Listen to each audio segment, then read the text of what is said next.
Јанчев, дел од медиумите денеска го соопштија вашиот став, а тоа е дека не се согласувате со ставот на вашата партија кој го донесе синоќа. Рековте, на ВМРО ДПМН не и личи да игра топло-ладно. Кој е всушност вашиот став и зошто така мислите? Вака, јас првпат официјално овој ден за вашата телевизија, ова е моја прва официјална изјава, конкретна. Значи, не сум рекол топло-ладно, тоа е малку извадено од контекст, меѓутоа можам да кажам дека на синоќашниот извршен комитет кај што не бев лично присутен, гласав по телефон, затоа што беше тоа моја замолница, бев сречен да појдам. Моето гласење беше спротивно, односно не беше спротивно, беше различно од другото прашање кое што беше донесено со поголем број на членови на извршниот комитет.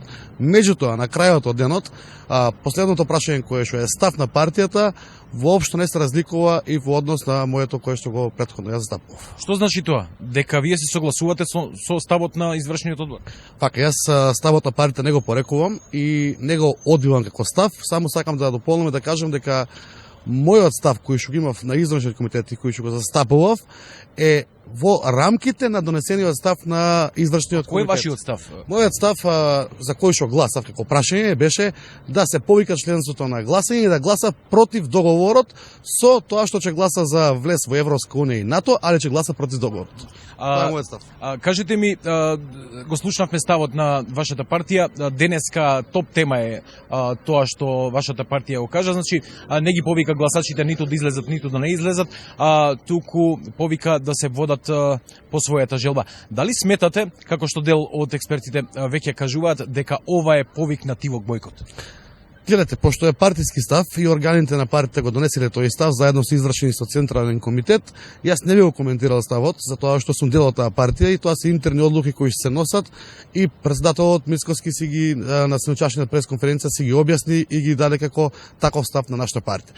Долгорочно како ќе се одвива ситуацијата, ќе ја пратиме, ќе ја гледаме, така да во тој дел не би коментирал. Сметате ли дека ВМРО ДПМН како најголемата опозицијска партија недоволно сериозно пристапи кон ова прашање, бидејќи неколку месеци јавноста го чека ставот на партијата во однос на излегувањето и сега наеднаш излегува дека ги повикува гласачите да гласаат онака како што тие размислуваат. Сметате ли дека е малку несериозно? Гледате, секој став кој што е донесен партиски е заокружен со консензус на Централен комитет. Јас не можам да кажам дали е сериозен, несериозен, таму има луѓе повеќе од 150 кои што го гласаат, така да мислам дека нашите членови и нашата партија се една сериозна организација кај што треба стварно ова како порака што го имаме добијано и како став на партијата да го размислиме и да се одлучиме за 30 септември. Дали Митко Јанчев ќе излезе на 30 септември да гласа на референдумот и како ќе гласа?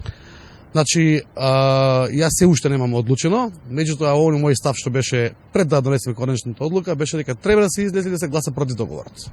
Тоа е вашиот став, а се уште не знаете дали вие ќе излезете? Да, тоа беше мојот став пред да донесеме конечната одлука со гласање. Каков е вашиот однос со лидерот Христијан Мицкоски? Денеска излегува некои информации дека веќе подолго време имате заладени односи, дека не функционира комуникацијата помеѓу вас, дали е тоа точно? Комуникацијата си е во ред, си функционираме, имаме различни ставови по некои теми, меѓутоа сепак на крајот од денот или на крајот од цела дискусија гледаме да се зачуваме нашата партија напред со нашата држава Македонија, која што треба да биде во интерес на националната стратегија и план на граѓаните на Македонија.